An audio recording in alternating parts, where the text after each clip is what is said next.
आपल्या इथे या रोड ॲक्सिडेंटमध्ये एक प्रवृत्ती आहे की समजा जर कोणाचा अपघात झाला तर आपण म्हणतो अरे लफड़े में मत पड़ो, चलो निकल जाओ, पोलीस अपने को तकलीफ देगी.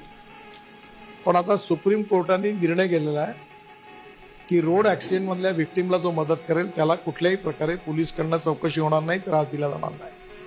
आणि आम्ही आता सरकारमध्ये असा निर्णय घेतलेला आहे की जर असा अपघात झाला आणि तुम्ही त्याला ताबडतोब दवाखान्यात घेऊन पोहोचवलं, ॲडमिट केलं, तर हे करणाऱ्या व्यक्तीला आम्ही राहावीर असं म्हणू आणि त्याला 25,000 रुपये अवॉर्ड देऊ, बक्षीस देऊ की त्याने एकाचे प्राण वाचवले. दुसरी गोष्ट अशी केलेली आहे की कुठलंही हॉस्पिटल असो, कुठलाही रस्ता असो, म्हणजे एनएचची आवश्यकता नाही आहे. समजा कॉर्पोरेशनचा रस्ता असेल, गल्ली असेल, कुठेही असेल, तर तुम्ही जर याला कुठल्याही डॉक्टरकडे ॲडमिट केलं तर आमची वेबसाईट आहे, त्याच्यावर 7 दिवसाची ट्रीटमेंट मॅक्झिमम 1.5 लाख रुपयापर्यंत भारत सरकारकडनं आपण त्याची व्यवस्था करू त्याच्या इन्शुरन्समधून, आणि त्यामुळे त्याचं प्राण वाचवण्याकरता मदत मिळेल.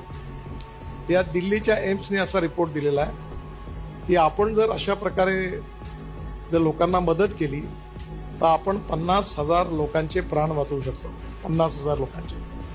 आणि यात सगळ्यात महत्त्वाची गोष्ट म्हणजे अशी की लढाईत देखील जेवढे लोक